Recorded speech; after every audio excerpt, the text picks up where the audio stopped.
Prema procjenama u svijetu ima 12 milijuna apatrida. Osobe bez državljanstva nemaju pristup obrazovanju, liječniku, poslu. Ne mogu se slobodno kretati niti sklapati brakove. Primjera ima i u Hrvatskoj. Njih oko 3000, najviše među romskom populacijom. Ja sam rođen 14.10.1992. godine, dakle ja sam ratno dijete i u tom vremenu moj otac me nije mogao nigdje upisati i tako je to da ja sam ostao bez papira. Upisan sam u Brčkom 2009. godine. 2009. ta sam dobio i rodni list, ali u tom rodnom listu znači nema ime oca, a ja sam onda bio punoljetan, nisam mogao proći granicu, a moji roditelji nisu mogli ništa bez mene napraviti. I tako da ništa, taj rodni list ništa ne vrijedi. Ja moram osobno doći da bi potpisao taj papir i to uvjerenje trebamo o državljanstvu. Znači to je kod njih uvjerenje, kod nas se kaže domovnica. A kod njih je to uvjerenje, ali ne može niko to potpisati, mora baš ja. Ali ja ne mogu, dakle nemam ni putovnicu, ni osobnu iskaznicu s kojom mogu proći granicu. Majka mu je rođena u Hrvatskoj i iako je poslije rata vođena kao strana državljanka, uspjela je ostvariti pravo na domovnicu. Otac koji je rođen u Bosni ovdje ima reguliran boravak. Obratio sam se svugdje. Moji roditelji su bili 4-5 puta tamo u Brčkom. Bili su i ništa nismo mogli napraviti. Bili su i u Zagrebu, bili su i ovdje u policiji. Dakle, kako sam rekao, da nije bilo informativnog pravnog centra IPC-a, dakle, znači ništa ne bismo mogli napraviti i tu osobnu iskaznicu meni je bilo drago kad sam ja to dobio, kada sam se ponovo rodio. Ona je izdana privremeno, dakle na godinu dana je to. Evo sad ističe u 9. mjesecu i imam onu potvrdu, ali to je ništa opet. Ovaj mladi par muči i to što pred zakonom ne mogu biti obitelj. Stano je na rodnom listu svoje kćeri, ne može biti upisan kao otac. Znači ne mogu se upisati kao otac djeteta, ne mogu se vjenčati sa, ona ima hrvatski papire, ali ne mogu se vjenčati. Završio je 5 razreda osnovne škole. Nije imao uvjeta za više. Sada bi se i doškolovao, no bez papira to nije moguće, a nije moguće naći ni zaposlenje. Tu nas troje živimo, dakle, to je koliko ima 10 kvadrata možda, ali tu i kuhamo i pečemo i spavamo tu i znači tu i primamo i goste kada neko dođe i tu živi još, ima jedna soba, do nas živi djed i još jedna druga soba, roditelji. Znači to je jedna kuća, to smo zajedno sagradili. Struju vučemo od drugog, to je znači pola kilometra kabla i sve jedni od drugih vučemo, znači to je vidite ovo kablo gore.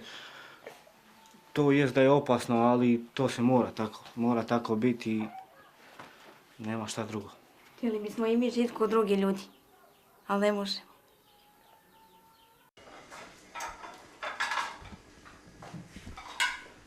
U podrumskim prostorijama obiteljske kuće žive Bosanka Dragutinović i Đani Radulović s njihovo 7 djece. Iza nasmijanih lica ove skromne obitelji krije se tužna priča. Mene rodila mama u Italiji kod kuće. I kad me rodila nije me prijavila nigdje. Kad sam imala možda 2-3 godine, ne znam u koju godinu, ona mene predala kod bake. Kad mi je pustila kod baka isti slučaj nije me prijavila nigdje. Ali ja sam rođena kod kuće u okolinu Torinu.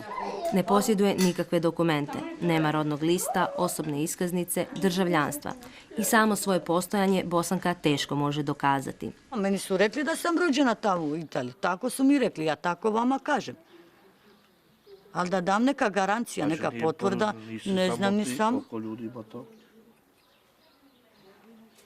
Ja tako kažem kako meni baka rekla, dok je bila živa, tako je vama kažem. No taj se problem nastavio i u idućem naraštaju. 4 od 7 djece Bosanke i Đanija nema nikakve dokumente.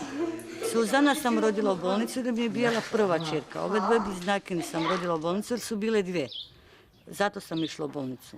A ovi 4 sam rodila kod kuće jer neki put nisam ni stigla da stignem u bolnicu, a neki put baš moja želja je bila jer nisam se osjetila kao prvi put dobro u bolnici, znaš.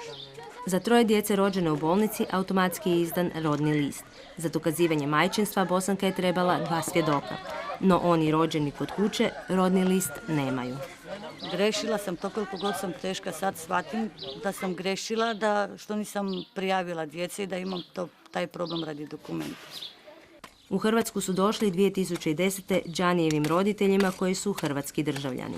Ja sam došao bez papira ovdje, a ja bio moju domovnicu ovdje, sam bio policiju, je pravio ovaj DNA i vidio šta ja sam moj otac, moj majka mi je dao papir. Moju domovnica kako sam Hrvatom, papiri za mene, imam putovnicu u Hrvatsku. Evo ga vidite, domovnica. Imamo za tri dece domovnice. Troje čerke. Troje dece. Evo ga vidite, samo šta imam problemu za ovaj 4 dece da vidimo da rešim i za to. Bez dokumenata život je gotovo nemoguć. Sam izlazak iz kuće veliki je problem, pogotovo ako ste Rom.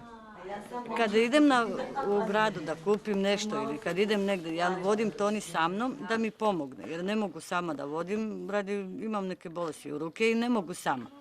Mene zaustavi policija pa meni više traži za njega dokumenti negdje za mene.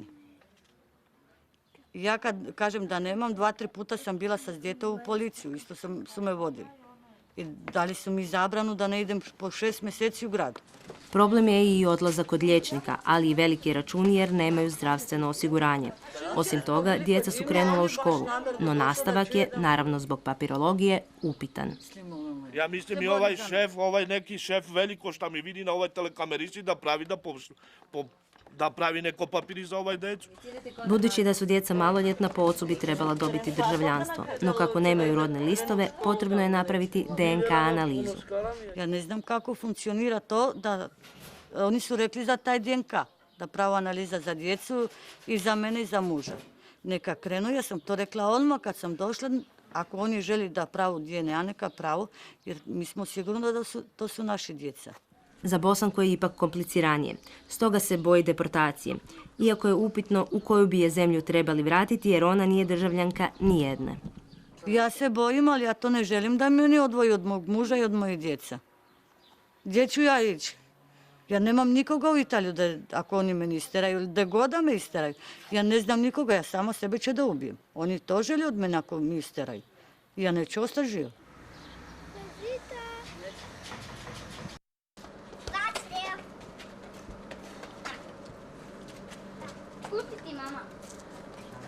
Hazba Hasanović rođena je u Zadru. Majka je umrla kad je imala 7 godina i otac živi u Zagrebu. Majka joj je bila državljanka Bosne i Hercegovine. Očinstvo joj nije upisano. Nema osobnu iskaznicu niti putovnicu. Nikad ih nije ni imala. Ostali su me kod bake. A baka se nikad nije brinula da mi napravi taj dokument, pošto se ona nije bila baš, nije imala ni ona taj dokument, pa se nije brinula ni za mene. I tako sam mi se udala rano, u 17 godina, pošto ja nemam taj dokument, nemaju ni moja djeca, oni pate radi toga. Ja nikako primjene ne dobivam. Nemam od čega da živim od smeća. Pa ja sam tu kao izbjeglica došao 95. Tako sam upoznao svoju suprugu koja je rođena u Zadru, bez ikakvog dokumenta, samo rodni listima. I tu su mi i djeca sve rođena, 4, školovao sam 2, kao što je rekla supruga. Tu sam dobio boravak, dali su mi iz humanitarnih razloga, da bi mogu kao djeci i supruzi da napravi dokument. Na otpusno pismo iz bolnice, recimo supruga kad je izašla, dobila je otpusno pismo i išli smo da prijemimo djecu u maticu u Maksimiru, maticu rođeni. Ne možemo, pošto treba dokument sa slikom da ima osobnu ili putovnicu, nema veze bosansku koju je bilo, samo da je važeća, osobna i da možemo upisati djecu. Hazba bi se trebala prijaviti u Bosni i Hercegovini, te tako regulirati svoj boravak, a preko njega i za djecu. Cijeli taj postupak joj je neobičan jer Hrvatsku u životu nikad nije napustila. U petak su me uhvatili isto, u 10 sati, bila sam do 6 popodne. Dali su mi 30 dana da moram napustiti Hrvatsku, kao ako ne budem taj dokument napravila. U vezi, zvala sam odvjetnike. Odvjetnica je razgovarala s njima kao da sam ja u postupku, oni su to meni povjerovali i bili su sa mnom kao u razgovoru i da moram ići u petak u policiju da se javim. radi tih dokumenta, pa će mi produžiti 90 dana, će mi dati roka dok ja ne napravim taj dokument. Jedini dokaz o Hazbinom identitetu su svjedoci. Nema nikakav status u Hrvatskoj. Da bi ga dobila, potrebno je ishoditi naknadni upis u Maticu rođenih BiH, zatražiti dodjeljivanje jedinstvenog matičnog broja građana te zatražiti bosansko-hercegovačku osobnu iskaznicu i putovnicu, te s njima zatražiti status u Hrvatskoj. Boji se napustiti zemlju jer nije sigurna da će ju ponovo pustiti da uđe. Živimo tu samo da imamo krov nad glavom. Znači bez struje, bez WC-a može se reći i tako. Stvarno teško živimo, bez ičije pomoći. Samo da nismo na ulici sa djecom. I plus to još plaćam. 600 kuna, samo ima 2 sobice, bez struje i bez WC-a, bez ikakvih uvjeta. Kameri?